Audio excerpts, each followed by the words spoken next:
Assalamualaikum warahmatullahi wabarakatuh.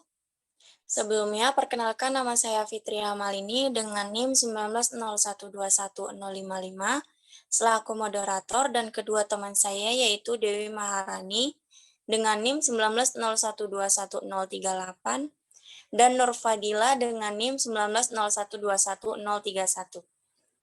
Adapun presentasi kami di sini untuk memenuhi salah satu tugas mata kuliah rekayasa perangkat lunak.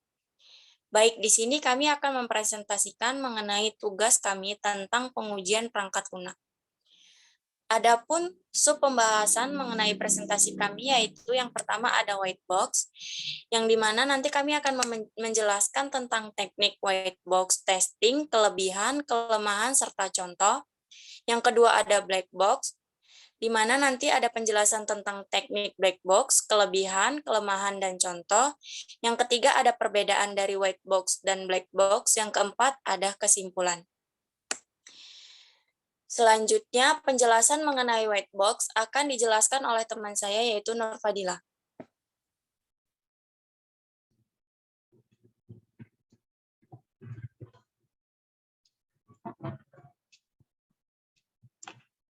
White box. White box testing adalah salah satu cara untuk menguji suatu aplikasi atau software dengan melihat modul untuk memeriksa dan menganalisis kode program ada yang salah atau tidak. Jika modul ini dan telah diproduksi dalam output yang tidak memenuhi persyaratan, kode akan dikompilasi ulang dan diperiksa lagi sampai mencapai apa yang diharapkan. White box testing ini menguji dengan cara melihat pure kode dari suatu aplikasi atau software yang diuji tanpa memperdulikan tampilan dari aplikasi tersebut. Adapun teknik white box, yaitu yang pertama ada basis PET testing. Basis PET testing ini yaitu metode yang memungkinkan perancangan test case untuk membuat pengukuran kompleksitas logikal dari rancangan prosedural dan menggunakan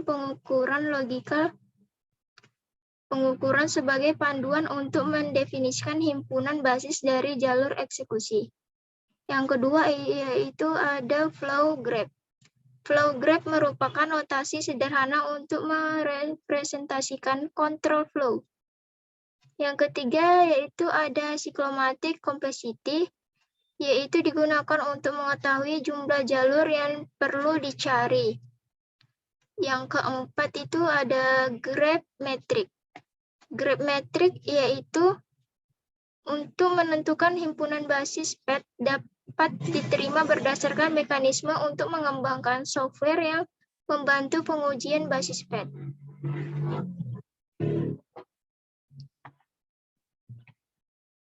Adapun kelebihan dan kelemahan white box testing, yaitu yang pertama ada kesalahan logika, yaitu digunakan pada sintaks if dan pengulangan, di mana white box testing akan mendeteksi kondisi yang tidak sesuai dan mendeteksi kapan proses pengulangan akan berhenti. Yang kedua ada ketidaksesuaian asumsi, yaitu menampilkan asumsi yang tidak sesuai dengan kenyataan untuk dianalisa dan diperbaiki. Yang ketiga yaitu ada kesalahan ketik, yaitu mendeteksi bahasa pemrograman yang bersifat case sensitif. Adapun kelemahan white box testing yaitu untuk perangkat lunak yang tergolong besar, white box testing dianggap sebagai strategi yang tergolong boros, karena akan melibatkan sumber daya yang besar untuk melakukannya. Adapun contoh dari white box yaitu menggunakan grafik aliran. Kita dapat menghitung jumlah jalur independen melalui kode. Kami melakukan ini dengan menggunakan metrik disebut nomor siklomatik atau MCCAP 1976 yang didasarkan pada teori grafik. Cara termudah untuk menghitung jumlah siklomatik adalah dengan menghitung jumlah kondisionalnya atau predikat atau diamond dan ditambahkan 1. Dalam contoh di atas ada 5 kondisional Oleh karena itu, jumlah siklomatik kami ada 6. Ada 6 jalur independen melalui kode. Dapat dihitung sebagai berikut, yaitu 1, kodenya 1, 2, 3, 4, 5, dan 10, yaitu properti yang dimiliki oleh orang lain tidak mempunyai uang untuk sewa. Yang kedua, kodenya 1, 2, 3, 4, 6, dan 10, yaitu properti yang dimiliki orang lain membayar sewa. 3, kodenya 1, 2, 3, dan 10, yaitu properti yang dimiliki oleh pemain. Yang keempat, yaitu kodenya 1, 2, 7, dan 10, yaitu properti yang tersedia tidak memiliki cukup uang. Yang kelima, ada kodenya 1, 2, 7, 8, dan 10, yaitu properti yang tersedia punya uang, tidak ingin membelinya. Yang keenam, itu kodenya 1, 2, 7, 8, 9, dan 10, yaitu properti yang tersedia punya uang dan membelinya. Kasus pengujian ini memastikan bahwa setiap jalur yang akan diuji setidaknya sekali. Seperti dikatakan di atas, jumlah siklomatik adalah batas bahwa pada jumlah kasus uji yang kita tulis, uji kasus yang ditentukan dengan cara ini adalah yang kami gunakan adalah pengujian basis PET.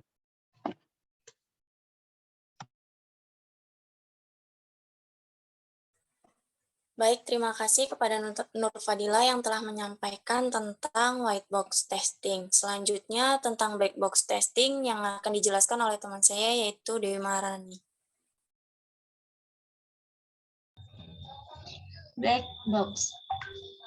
Black box testing adalah pengujian yang dilakukan hanya mengamati hasil eksekusi melalui data uji dan memeriksa fungsional dari perangkat lunak.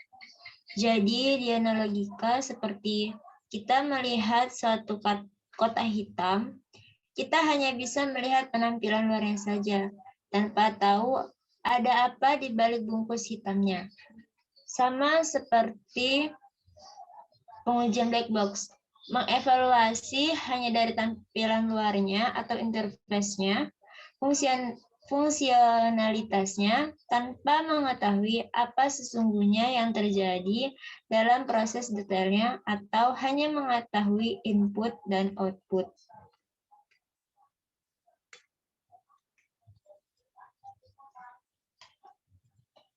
Berikut teknik black box.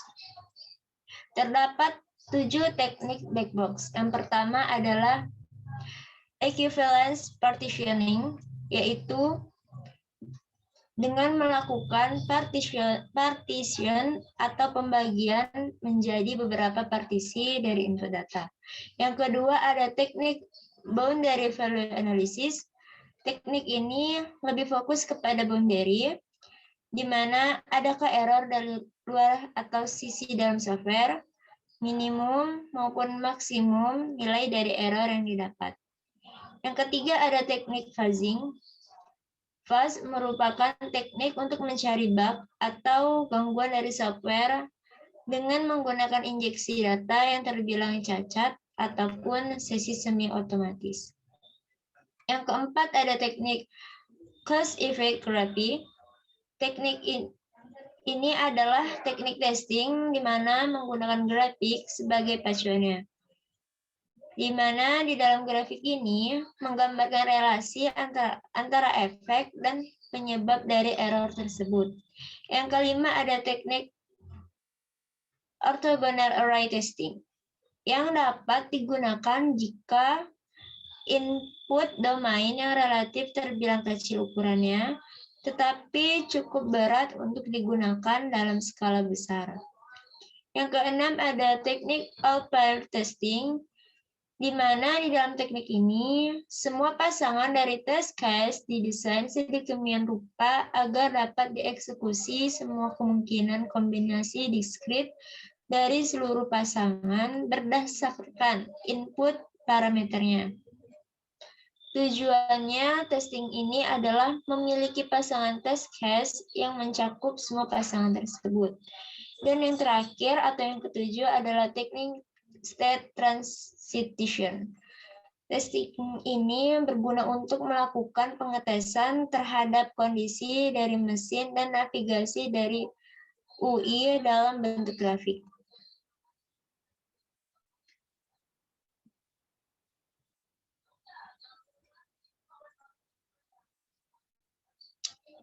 Berikutnya ada kelebihan dan kelemahan dari box testing. Yang pertama, kelebihan dari black box testing. Terdapat beberapa kelebihan pada black box testing, di antaranya dapat memiliki subset test secara efek dan efisien. Yang kedua, dapat menemukan cacat. Yang terakhir, dapat memaksimalkan testing investment. Dan adapun kelemahan dari black box testing ialah tester tidak pernah yakin apakah PL tersebut benar-benar lulus uji.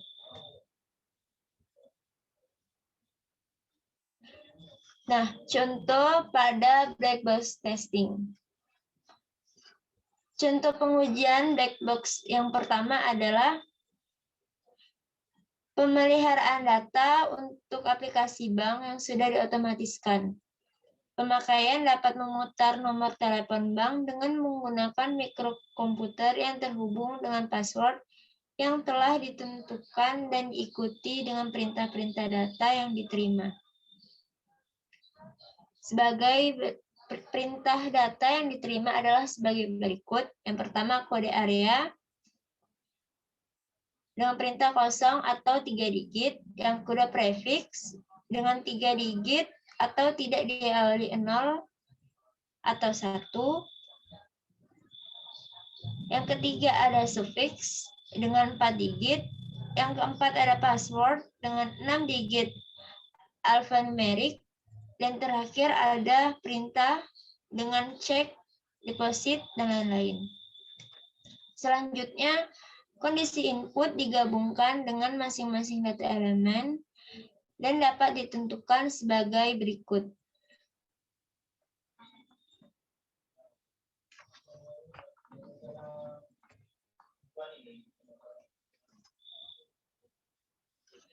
Yang pertama ada kode area. Dengan kondisi input boolean, kode area mungkin ada atau tidak kondisi input. Yang kedua ada rank, yaitu nilai ditentukan antara 200 dan 999. Yang ketiga ada prefix, yaitu dengan kondisi input rank lebih dari 200 atau tidak diawali 0 atau 1. Yang keempat ada suffix dengan kondisi input nilai 4 digit. Yang kelima ada password dengan kondisi input boolean. Password mungkin diperlukan atau tidak kondisi input nilai dengan 6 karakter string. Yang terakhir adalah perintah dengan kondisi input set berisi perintah-perintah yang telah didefinisikan.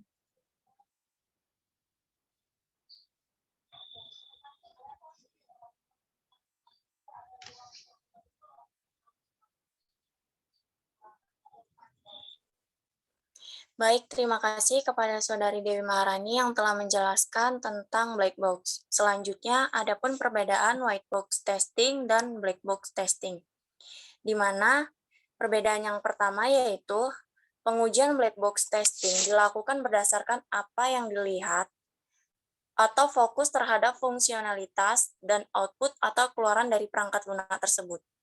Pengujian black box testing dilakukan untuk menguji desain perangkat lunak. Sedangkan pengujian white box testing dilakukan berkaitan dengan keamanan dan performa dari perangkat lunak atau termasuk pengujian terhadap kode, implementasi, alur data, dan kemungkinan kegagalan dalam perangkat lunak. Perbedaan yang kedua yaitu black box testing dilakukan oleh penguji yang independen. tidak memerlukan penguji yang mengetahui dengan jelas programming atau penulisan kode program. Sedangkan white box testing dilakukan oleh penguji yang paham tentang quality assurance atau QA, struktur internal, dan kode dari perangkat lunak. Perbedaan yang ketiga yaitu black box testing dilakukan setelah white box testing selesai dilakukan. Sedangkan white box testing dilakukan beriringan dengan tahap pengembangan perangkat lunak. Adapun kesimpulan dari penjelasan kami tersebut yaitu, yang pertama, perangkat lunak diartikan sebagai kumpulan instruksi yang membentuk suatu program komputer yang apabila dijalankan akan memberikan hasil sesuai dengan target yang telah ditentukan. Yang kedua, metode uji black box memfokuskan pada keperluan fungsional dari software. Karena itu, uji coba black box memungkinkan pengembangan software untuk membuat himpunan kondisi input yang akan melatih seluruh syarat-syarat fungsional suatu program. Uji coba black box bukan berarti alternatif dari uji coba white box, tetapi merupakan pendekatan yang melengkapi untuk menemukan kesalahan-kesalahan lainnya, selain menggunakan metode white box. Sekian dari penjelasan kami mengenai pengujian perangkat lunak. Jika ada kesalahan-kesalahan yang telah kami sampaikan tadi, saya mengucapkan mohon maaf dan terima kasih. Wassalamualaikum warahmatullahi wabarakatuh.